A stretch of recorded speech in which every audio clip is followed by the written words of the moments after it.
Okay, I think I've got the stream back up now.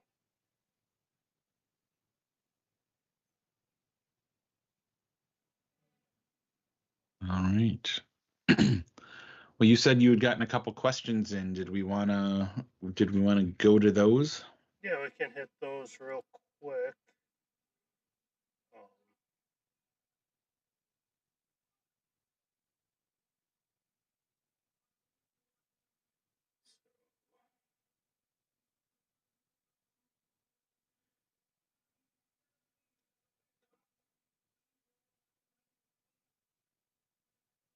Um, oh,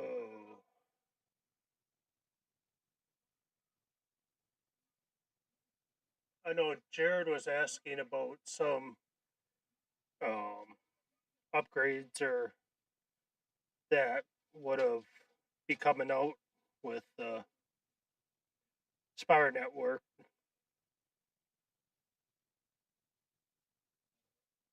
Um, as far as you mean, if there are upgrades, or he was looking for something specific, or Um,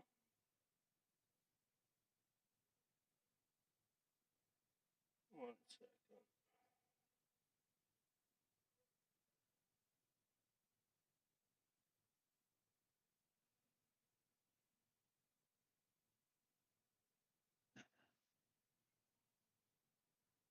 I killed the stream. I lost a bunch of stuff. So, I believe if it was could be integrated into different integrations that were coming with it. well, as far as integrations, that really is almost completely up to the developer of the third party system. Our data feed, our public data feed is just that, it's public. Our API is published. So folks wanted to integrate with us, they certainly can. Um, that it kind of comes down to yeah, we're willing to integrate with anyone. We have, many times we get requests from people and then it kind of, back and forth with it, excited about something, and then it just kind of trickles away and we never, see a product or never see something come through that. Some of the integrations we do have live that are kind of not straight out radar stuff is, some of the Storm Chaser streaming services with radar and stuff. They utilize Spotter Network for their location side of it, so that you can actually see where people are physically when they're, street live streaming video. So we do some of that, as far as the integrations, certainly we have with GR products, the Gibson Ridge radar suite. Um, like I mentioned before, our closest, tightest integration is with RadarScope, where you can both submit reports as well as see the reports. As far as a modern system, yes, our website still looks fairly old.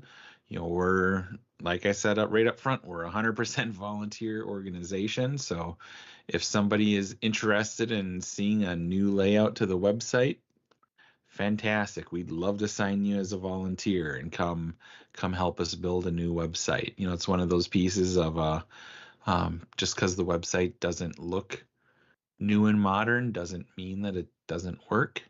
Like I said, with our kind of the back end on things, we scale significantly for severe weather events, large scale severe weather events, and that is all too highly tuned and runs in the background.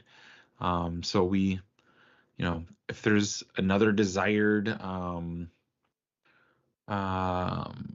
integration, we'd be happy to work with that developer or however they want to do that. Okay.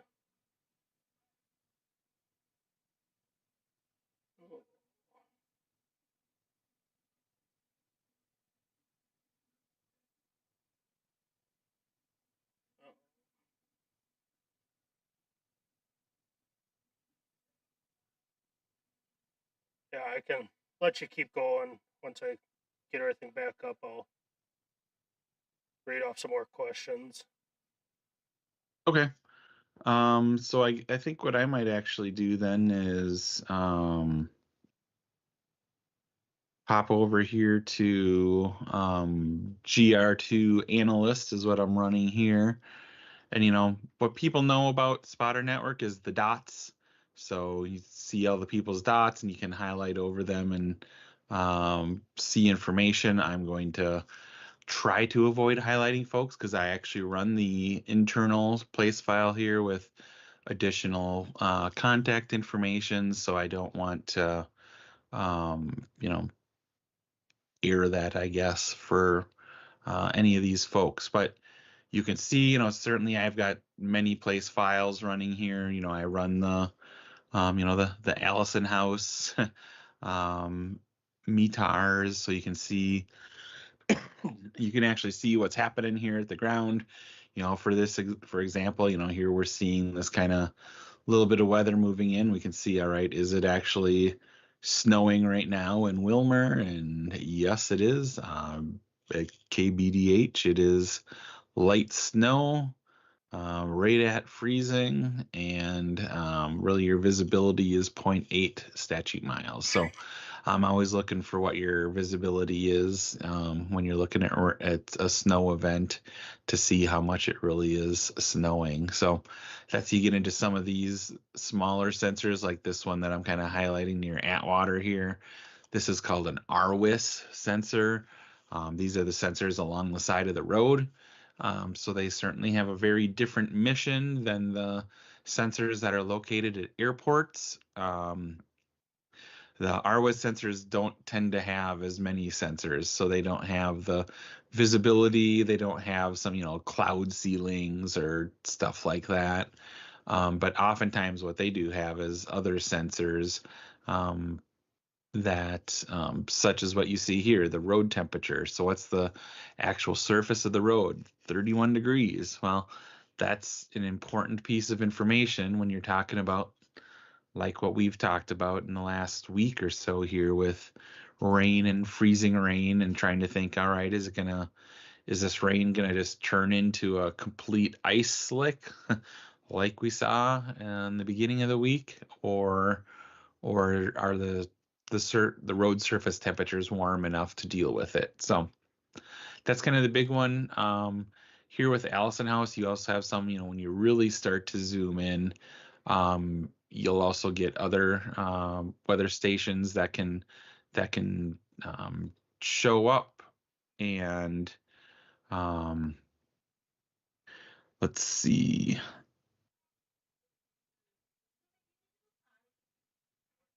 And this is where you can get into even some of the more finer grain sensors.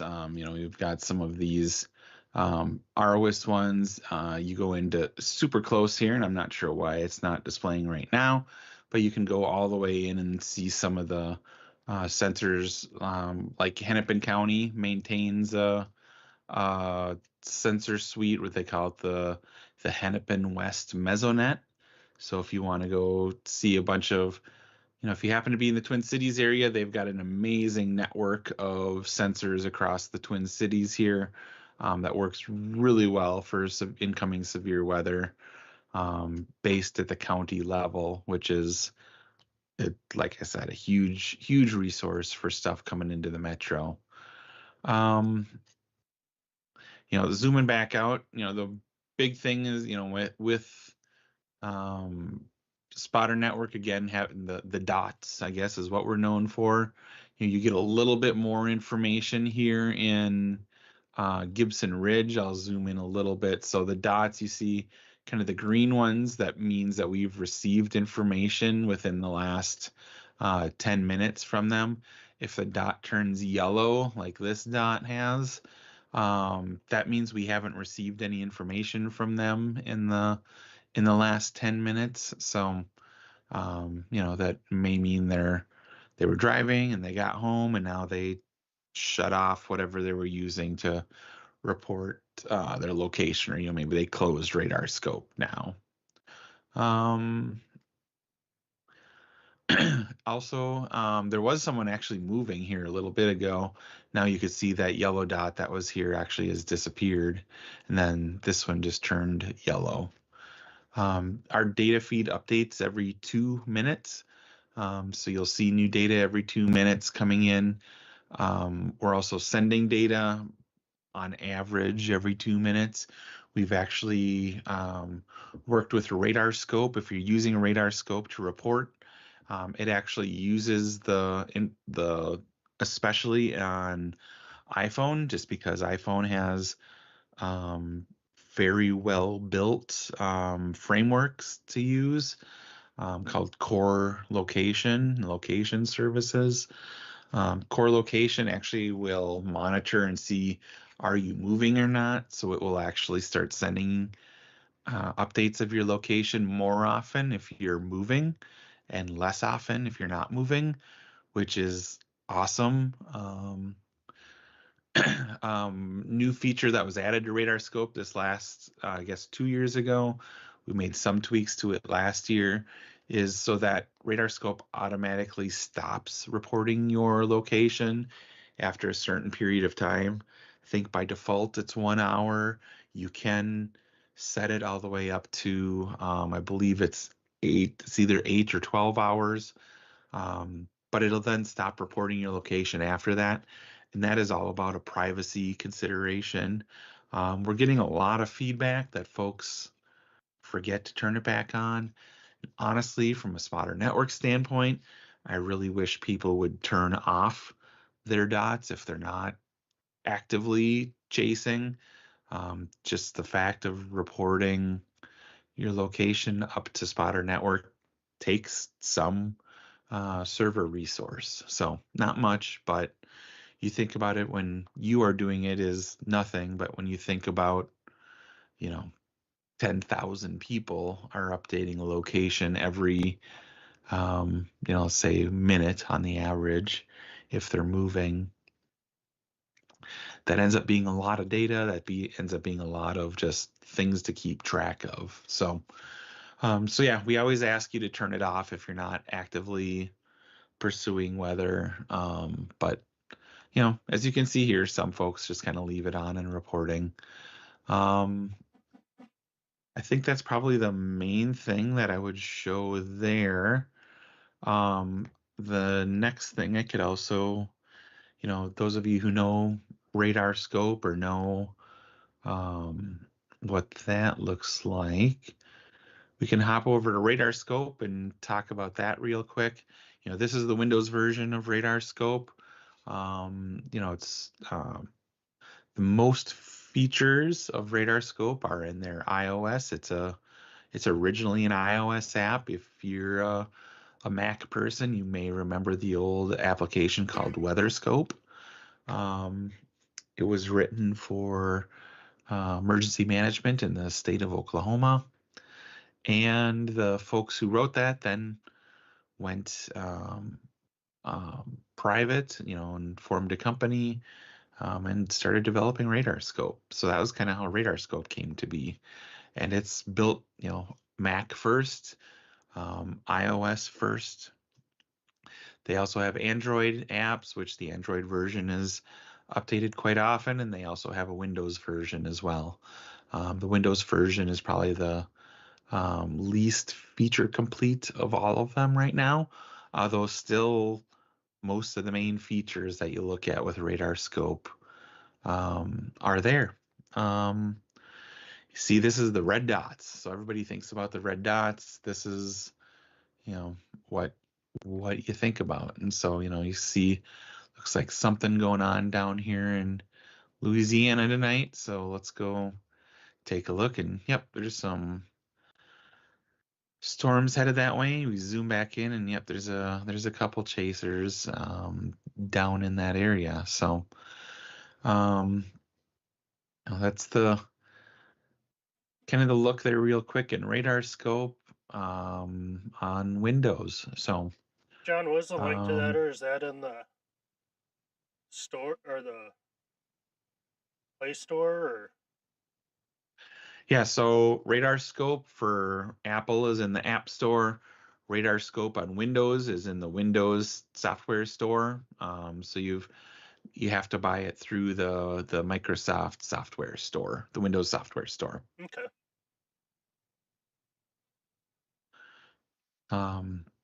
So yeah, I think it's, gosh, if I remember right, I think it's $25 if I remember right, for the basic version.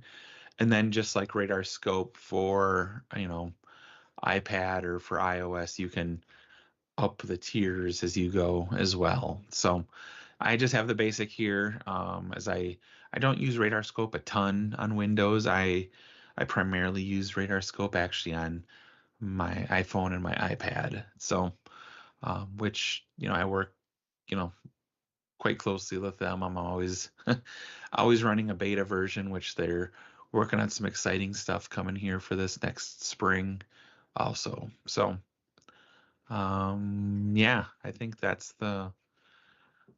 are the big pieces there right now. I don't know if Justin, you've been able to pull up any of those questions that came in, or if we want to go in a different direction. Well, let's just keep going. I'm trying to look back at the last feed, but YouTube is still trying to upload it, so it's not letting me look at the moment. So Okay. they're all from Jared, so I'm reaching out to him directly to see if he can just re-ask them. And Sure. Sounds good. Yeah. So within Radar Scope, this is the kind of the typical view you see, the typical setup with the the spotters being the red dots, and watching the radar come in, and then of course your warnings and everything. So which it doesn't appear that we've had any reports come in, but certainly taking a look, it's a strong storm there. Let's see what our velocity looks like here.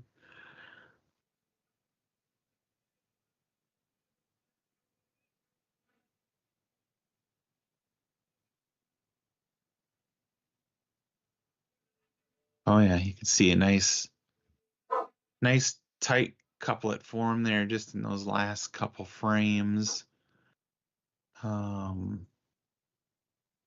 Started to form really nicely kind of back around here.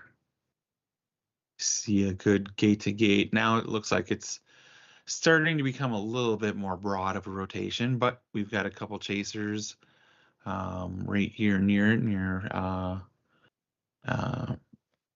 not even gonna try to say that town's name. I'll probably butcher it. Mangham, I guess.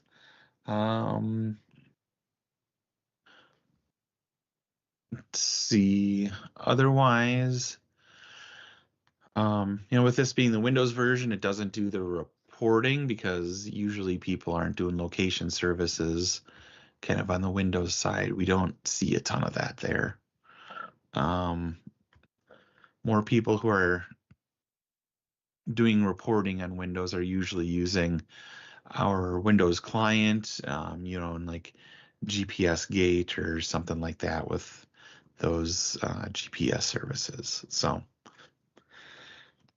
I think that's probably everything in Radar Scope. I guess just a quick reminder, to go into Radar Scope, you need to go in and actually, log yourself into Radar Scope or into Spotter Network and set yourself up that way. So you got to actually sign in as yourself, and that what it does in the background is checks our database to make sure you're allowed, you've passed the training, you're able to report, and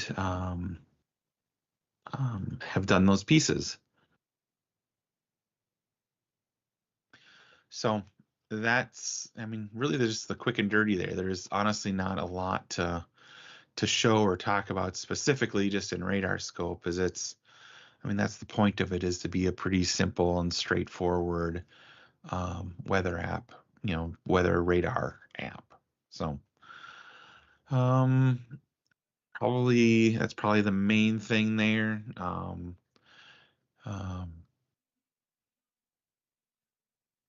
let's see. Okay, John. As long as you're in Yeah. between, Jared sent some more, resent some of his questions. He's asking other new app integrations that work for some of the new apps available on the market. Um, Not that I know of. We've had a couple developers reach out to us. You know, and like I said before, our data is available. It's all in an API. So we've had folks reach out, but that is totally dependent on them to both configure display of Spotter network data as well as reporting of Spotter network data. Okay. And he's also wondering, is there possible options to upload photos for certain types of reports, or ability to input a web link to a photo, video of said Yeah. conditions within the reporting structure? Yeah, that has been the number one requested feature for a long time with Spotter Network. And we simply do not have the manpower to do that because we expect, unfortunately, as basically everything in the world right now, that a system like that would likely be abused in some way, and report and uploading inappropriate photos and all of those sorts of pieces. So, both my social sciences hat as well as my cybersecurity hat says, boy, I wish that were true. We want to do it. We, at least a couple, um, well, a few years ago, we were probably about 70 to 80% code complete on having an integration to be able to upload a photo to your Twitter feed and that it would tag it as part of your report.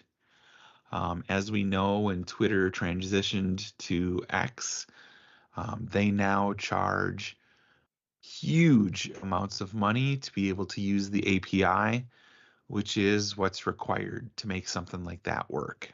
So, um, we certainly could get back going on building that integration, I guess, if somebody was interested in donating about $20,000 annually to Spotter Network, which is what X charges for access to their API now. Okay.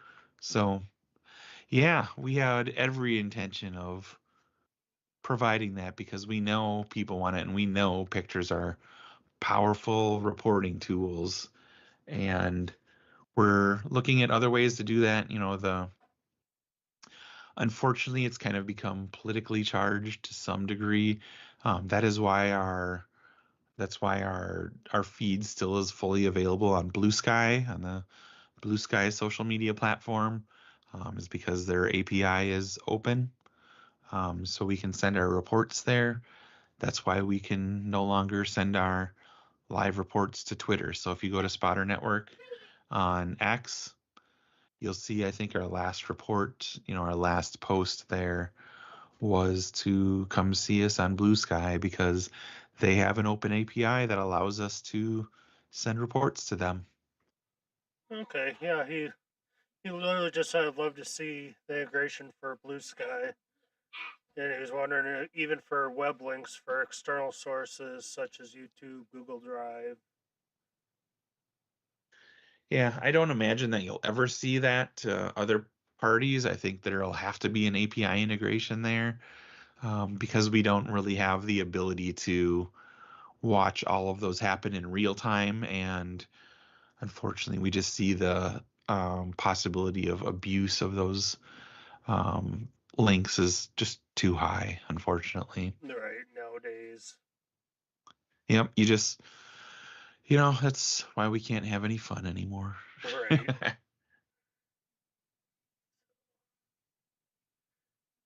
Yeah, I see Weather Service just put out a thing of a snowman coming across for multiple counties. Yep. Visibility is dropping down to 1 to 3 miles with snow bands. Yeah. So really, just what we were seeing there, with the Wilmer Ob dropping to zero point 0.8 miles. So yeah, definitely seeing that. It's just kind of cool that you were showing that, and I have INWS, and it just popped up as you were talking about the snow bands. Hmm. Yeah, and here I have a color table here for weather, just that shows the intensity all the way down to minus 20 dBz. So it shows you can see the fine lines and everything else a little bit easier on the radar um, from the custom color table. Because that is one thing that, yes, friends don't let friends use the default color table in GR. Yeah, I pull off Allison House for my data, so Yep, yep. yeah, I think that's all Jared had at the moment. So Yeah. Okay. Great. But yeah, I mean, that is really the main overview. I think sometimes folks think that it's more complicated than it is, frankly, and um, it really is pretty easy to get started. And we're a public service organization. What we're trying to do is help. That's what we're founded for, is to be able to help make it easier to send reports to the National Weather Service. So Um, yeah, that's just overall what we're trying to do. We're trying to make things better. We're trying to be a good steward, I guess, of the what the Weather Service is trying to do. So yep, maybe. yeah, I know I got hooked up with Spotter Network early on in my storm spotting days, and Hmm. And so here, I just hopped down to those storms down south, and here you can actually see when I zoom way in here, you can actually see some of these chasers, with the little arrow on the front here, kind of showing that they're in motion. We just figure because you're probably on a bigger screen when you're running Gibson Ridge software than Radar Scope, that it makes sense to have those arrows on there. We've talked a little bit with the Radar Scope developers on including those or not, and we've gone back and they have gone back and forth on that some, because there again, when you're running Radar Scope, on an iPhone or an iPad or whatever, it's sure, you're most likely on a quite a bit smaller screen than right, when you're running, Gibson Ridge on a 13-inch screen on a laptop, or 14 or even 17-inch screen. So right. So with your tracks on your spotters, there is that APRS, or is that just how it shows up on GR2? yep, that's just how it shows up on GR2. You mean with the arrows, or do Yep, you the mean the? arrows. Yep, so that is, if you are sending your location via the Windows client, and watching the data on Gibson Ridge, we get the direction with that. Okay, I guess with my GR level 3, I don't have the arrows. It'll track the dot as it updates, but it won't give a arrow of. Yeah, yep. It might just be a software that GR level 2 is gonna give a little more information compared to the GR level 3. Yep, and that's one of the pieces. GR Level 2 just has a much more sophisticated data data tracking database behind the scenes. Handling the huge file sizes of Level 2 data. Where you're talking with Level 3 data, it's 700 kilobytes to maybe a megabyte or two, and Level 2 data, is usually in the 5 to 10 megabytes, sometimes up to 20 or more megabytes per file. So every single time it updates, you're pulling that whole file in. So it doesn't sound like a lot when you say, 20, 25 megabytes, doesn't sound a lot, but if the radar is um, if the radar is in a high scan volume VCP, volume coverage pattern, um, you know, like this one is, they're in sales 3, AVSET, you're sending a lot of data. So it's sending that entire 25 megabyte file through every 30 seconds or every 1 minute. So, you know, it's a lot of data. You know, when you really think about how much you is coming through at a time, and oh yeah, in here, like I went into a multi-panel, with this one I've got base reflectivity, um, base velocity, ZDR, and CC. So the differential reflectivity to be able to look for hail, and then CC to look for potential of damage with that. So that's what I've got. That's usually kind of my default is this 4 panel with reflectivity, velocity, differential reflectivity, and correlation coefficient. Um, you know, sometimes called rho HV, but most people call it correlation coefficient. okay, I guess I haven't got into them enough to understand how to read some of those, but Right. Yeah, and I mean it takes time with that because you really start to look in that starts to get pretty technical into it. Looking at the differential reflectivity, you've got to kind of understand the different pieces of, you know, rain and meteorology, what you would expect, how it works. I think a lot of people don't know or maybe are forgotten that is when a raindrop is falling, it doesn't actually fall like the stereotypical raindrop shape that you would see. Rain actually falls in the shape of a hamburger. It's wider than it is tall. And so that's why the dual pole radar really helps us with that is, what what shape typically is hail in? right, it's That's typically round, right? typically unless you get Pretty the round. Yep, bigger yeah, you get the storm. big stuff where you get the jaggly kind of things. But typically, or even overall, hail is generally roundish. Um, that's why you can differentiate it very well from rain. And in this image, you can look. You know, is this probably hail in here or is this heavy rain? Maybe we'll even go back a little earlier to when we had kind of this white in here. And so, let's see, we're sampling there about 73 decibels on the radar. And then go down. What I'll usually do is you can right click and, place a marker. And then that'll place the marker in all 4 panels. And go down into here and look, all right, what is the differential reflectivity here? How different is the size or how different is the shape of the hydrometeor? So, whatever is falling, its vertical profile versus its horizontal profile.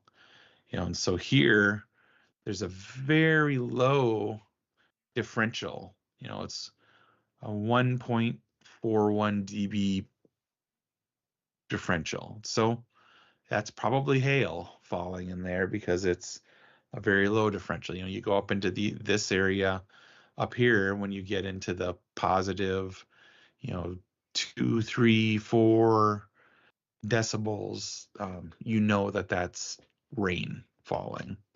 And again, that rain falls actually in the shape of like a hamburger, wider than it is tall. So Right. then over here in velocity, certainly if you're looking for rotation, so if we're going to go back in time a little bit and try to try to look at, what prompted the tornado warning, just as we saw over there in radar scope, we saw a pretty good couplet here a little while ago with this storm. You know, I'm not seeing anything that's super threatening from a correlation coefficient. It looks like we've got a pretty decent amount of interference going on in here as well. So nothing too significant there from the CC side of the world. As we zoom back in here, kind of look at this, and some folks will notice that I turn smoothing on only on reflectivity. I don't smooth anything else, but reflectivity, I actually think that it helps just identify the shape of the storm a little bit better. Certainly is an open debate amongst people about smoothing. Let's see. Yeah, but here again, you can see, some folks driving toward this storm. Maybe they're driving up here, hopefully trying to make intercept up here as the storm is moving off to the northeast. And our folks that were driving up along down here as well. So yeah, that's the spotter network dots there and how you can see it right in around the storm. That's going on here. So yeah, it's always nice to have some weather going on somewhere so you can show something live.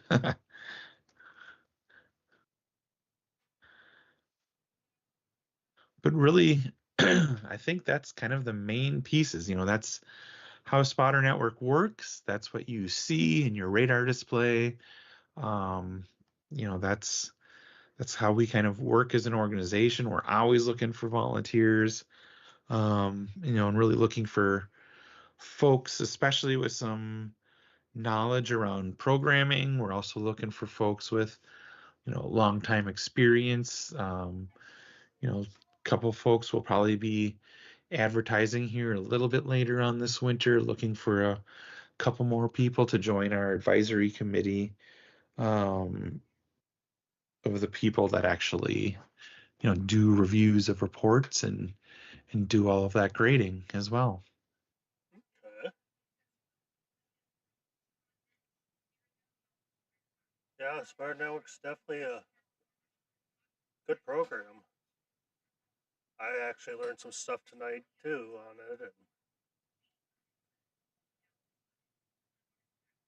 Great. Yeah, I mean, I'm curious kind of what were maybe some of the new things. Maybe we need to do a better job talking about a couple things too. right, it's like the background and startup of I never knew that, and there's just you give a lot of really good information tonight.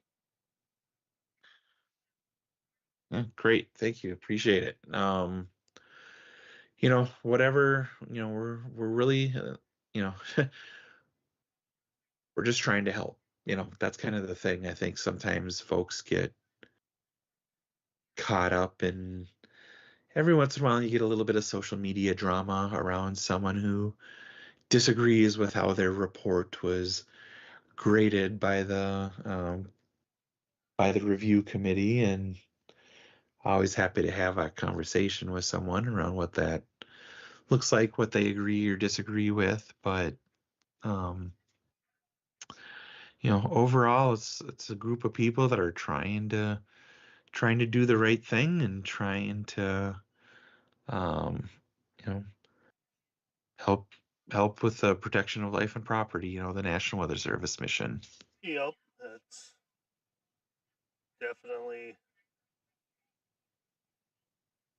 basically anybody that's on the field. That's basically what we want is help with the protection of life property. And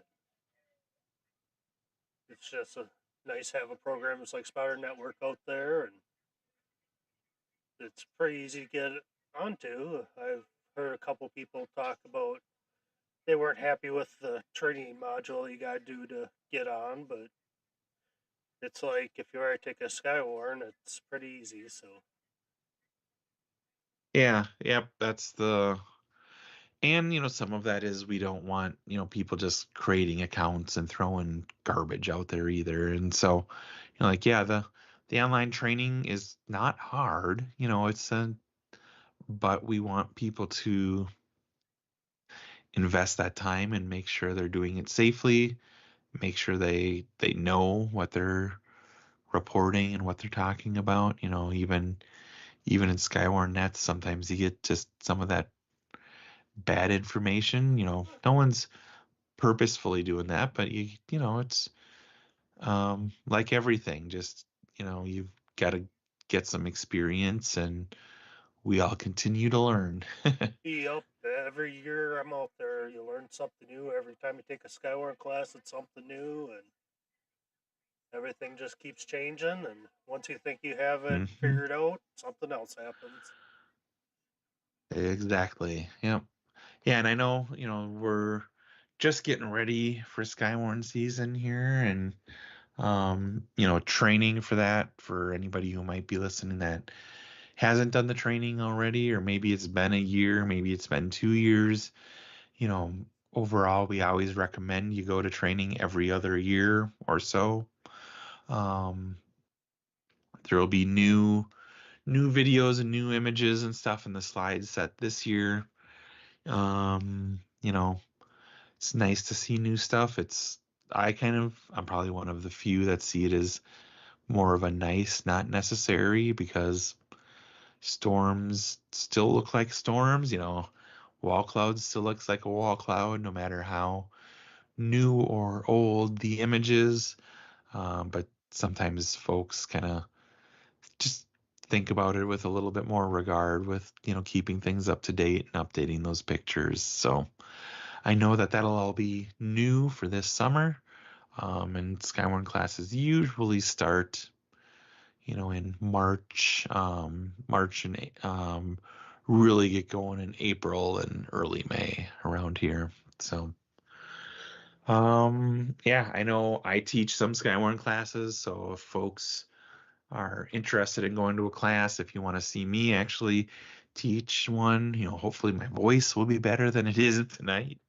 Um, I usually teach a few. Sometimes I've covered a few for the National Weather Service at times. I also teach classes for Metro Skywarn. So yeah, I teach every once in a while. I've taught classes down all the way down in Alden, Minnesota.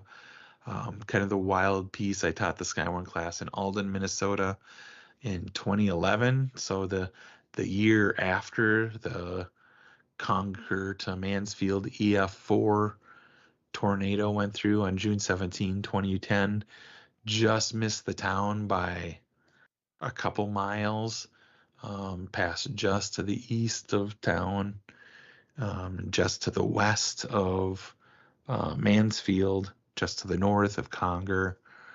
Um, Thankfully, that tornado stayed in mostly rural areas. Unfortunately, there was one death with it, but my goodness, that one could have been so much worse.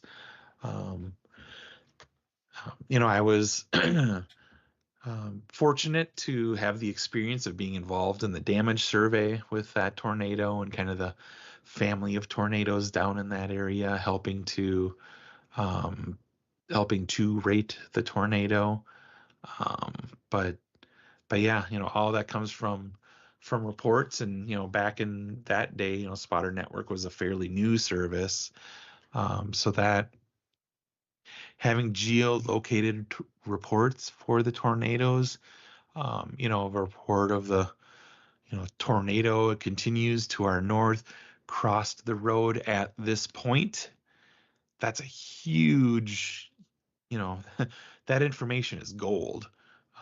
Being able to have some of that fine location information for tornadoes, because that's always the hard part, especially for tornadoes that are a decent distance away from the radar site. So something like that, way down in southern Minnesota, that tornado started south of I-90, finished up just north of I-90.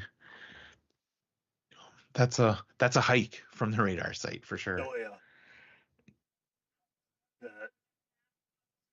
I know Brown County's kind of an awkward position because we're basically right on the line between Chanhassen and Sioux Falls coverage areas, but Yep. Yep. I usually end up pulling Yeah. off both sites when get weather coming in, and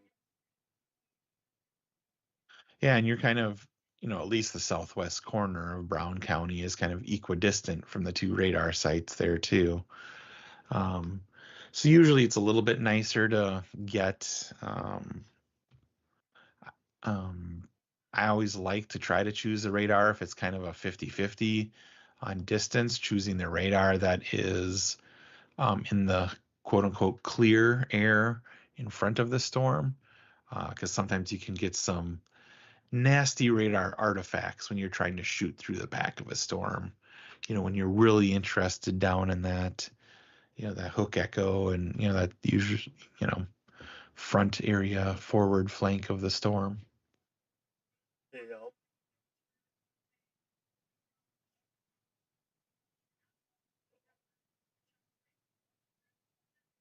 yeah. Other than that, I think you did a really good job covering everything with Spire Network and showing some different things, and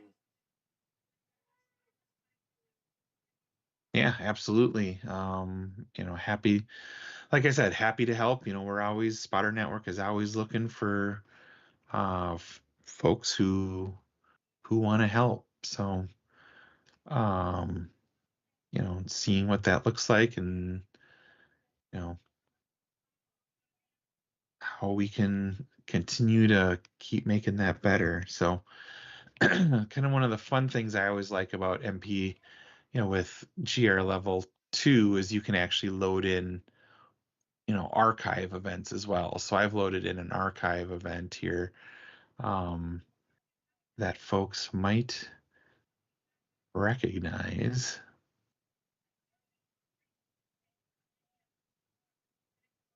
okay. Yeah, I see you got another question here in chat. Curious what you contribute. I can't even talk tonight. It's getting late. Contributed this year for the Skywarn examples. Oh, myself personally? Yeah, yeah, because he put John at the end Yeah. with a happy face. Yeah, I contributed a decent amount of stuff this year.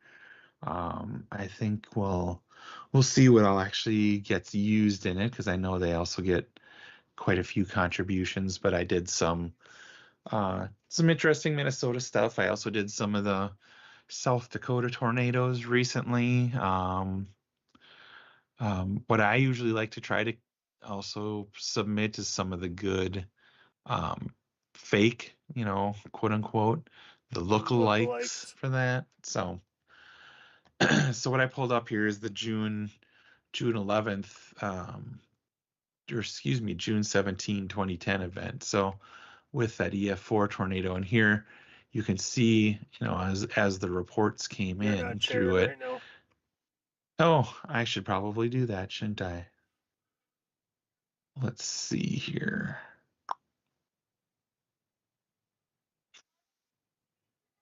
All right. So yeah, let's take a look at these bad boys that were going on. And remember, we had all the tornadoes up here during, Wadena was getting hit at this time.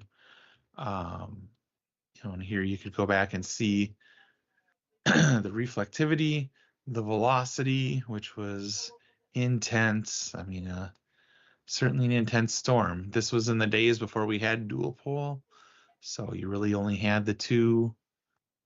So I probably can just drop down to the 2 panel here. Um, but then seeing we had this whole line go, and then we had some tornadoes here in Wright County. We had this storm that came up near Buffalo, produced a couple tornadoes here in central Wright County. A bunch of funnel clouds up here as it went into Sherburne County. But then certainly the quote unquote, the big show, I guess, was here in southern Minnesota, with down near Keister, and then continuing on forward here with all of the tornado reports, really brief tornadoes right here along the Minnesota-Iowa border. We, during the damage survey, did quite a bit of looking actually across the border into Iowa, helping out the Des Moines office a little bit, to get some better information for them and kind of how much time needed to be spent there or not. So loads in the data, you can kind of see it step through in time here. Keister is where it really got its act together. Continued off to the northeast here, which there's all kinds of cool storm dynamics here that happen. You can see this meso kind of started to be shunted off as the main storm got its act together here over Keister. Here you can see in the velocity data, pretty noisy. We're right out the end at the edge of the good velocity data here, that's known as the second trip line here. But coming up through Conger, this is when it was a EF4 tornado, right up through this area. Great video of this event. If you go back and look at YouTube, great video from Skip Talbot of this tornado. Great video from Roger Hill of this tornado.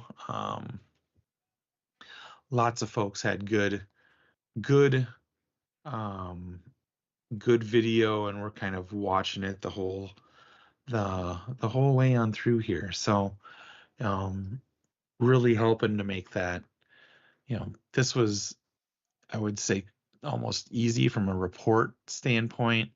A great stream of reports coming in from Skywarn spotters and chasers in the area, both via spotter network as well as via ham radio, as well as via people calling us. So here you can see the tornado track went right on up through here and all the way up here to Manchester, and eventually roping out up actually almost near Heartland here. And now you can see the next tornado, an EF3 tornado, started here near Clark's Grove, went up, Hollandale, up to the Geneva area. That's where, doing the damage surveys, there was a person here around this area of Clark's Grove who showed us some pictures they took while they were spotting. And you could see the tornado to the west and a tornado to the east at the exact same time from their house. And the rarity of that is something else. You don't often see both tornadoes in progress at the same time like that. And here you can see just west of where the tornado started to occlude, we had damaging winds from the RFD. So there, go ahead and revisit your spotter class and think about those RFD winds coming around the backside of where that tornado is, right in there. So again, I'll place down that marker of where the biggest velocity is, and that tells you can kind of see the hook, and it's offset a little bit from that. But here you had that huge RFD wrapping around as the tornado went up through that area. So yeah, I think that's that was really a big part of that, and what that all looked like from that day. I figured I'd just go ahead and show some of that. And we had, like I said, spotter network reports were pivotal to helping us organize our damage survey, because we had it right down to the street, or the mile marker on I-90. Those sorts of um, amounts, that sort of ease of information really made it a lot easier to do the actual damage survey over the next couple days, as we, then, like I said, determined that to be a EF4 tornado with one fatality, a couple pretty significant injuries. There actually, one of those injuries was the the spouse of the person who was killed. They were in a mobile home, just west of Albert Lea, kind of northeast of Conger there, and their mobile home was torn apart and really kind of thrown out into a field. And unfortunately, one person lost their life, and their spouse was gravely gravely injured. She, I believe, was in Mayo Clinic for over a month following that tornado from her injuries. So, Oh wow. uh, and at least at one point when we did the damage survey, the excuse me, the information we had at that time when we did the damage survey was that they actually weren't expecting her to survive that. And, thankfully for her and her family, she did.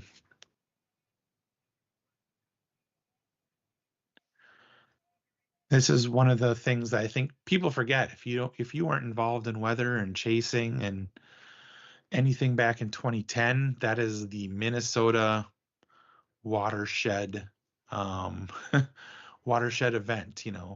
48 tornadoes in the state of Minnesota in one day. Um, in the heart of this event, for about a 3 to 4 hour period, there was one tornado on the ground somewhere in the state of Minnesota for almost 4 hours. Oh wow. Yeah, I remember that day. Yeah, and that was, there were tornadoes all the way up here, and you go and look at this all the way up into northern Minnesota. Another, there were a couple EF4s actually back in North Dakota, with that as well. So a significant day. I remember I was part of doing the damage survey down here, just in Freeborn County. Well, we got a call that the person that actually watched the property for our family cabin, up near Itasca State Park, up here in Hubbard County, called us and said, "You've got trees down and your dock is upside down and got thrown into the lake. A tornado crossed the lake." So ended up having a very personal connection to that, as well as we had damage, actually up at our family cabin up here near Lake Itasca, that I found out about while we were down doing the damage survey, um, in Freeborn County. Wow.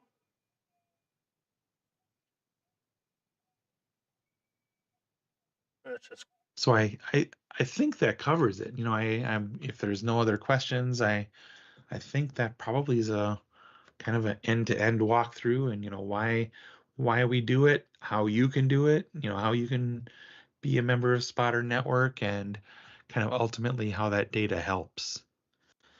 yep. You are definitely very in depth with everything, and definitely appreciate you taking the time tonight to do this. And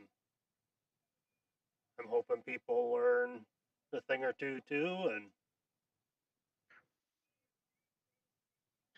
Yeah, absolutely. I mean, if you see any comments pop up, after the live stream is over, just when it's up on YouTube, feel free to send them my way, or just ping me and I can hop in there and answer some stuff as well. okay, all right, yeah. Once everything's uploaded, I'll send you over the links too. That way you have a copy of it too. And Great. so Well, sounds good. Well, appreciate the conversation here tonight, Yeah, and thank you so much, John. thanks And thanks everybody who's part of Spotter Network and sending reports in when you're seeing stuff. It's that's what it's there for. So we appreciate everybody who continues to utilize it. Also new this year, that is the one technology upgrade, is the folks who don't know, we used to submit our information to the Weather Service directly via their NWS chat app. They transitioned to Slack here 2 years ago, just for a more capable system.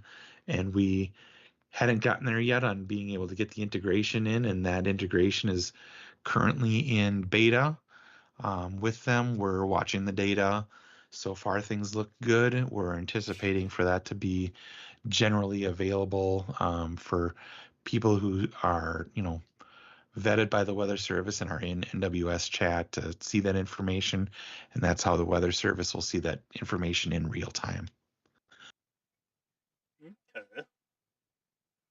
Yeah, I'm on chat myself, so I just guess I haven't seen any reports from Spotter Network. Every once in a while I'd see you drop one in there, and Yep. Yeah. And it's not automatically injected yet at this point, just because we're still testing things to make sure we're solid. We expect that to become generally available in the very near future. I know we've got a date in mind, but unfortunately, I can't share that right now. that's understandable.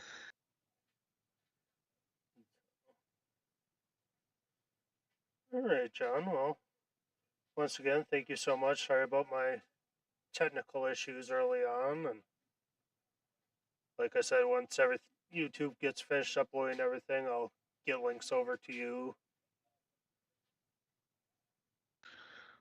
Perfect. Sounds And good. Yeah. Thanks, if I Justin. see Thanks. questions, Thanks everybody for who's watching, and we'll, if anything follows up in the comments after the video is posted, we can take a look at them there. all right, sounds good. Yeah, if I see anything, I'll send them your way too. And Sounds good. once again, thank you so much for taking the time tonight and doing this, and very much appreciated. Very informative. I'm hoping other people learned a thing or two tonight. And Yeah, you bet. Thanks for having me. Um, that's the number one thing I always think about with weather is it's you got to keep learning because we're always learning more about how weather works, and um, you gotta stay on top of that. Gotta keep revisiting things from time to time. So, all right, thanks, Justin. Appreciate it. Have a good rest of your evening, and thanks everybody who's been watching and for the questions. And we'll keep the discussion going online. all right, sounds good. Thanks, John. Yep, you Have bet. a good Have night. a good one. Yep.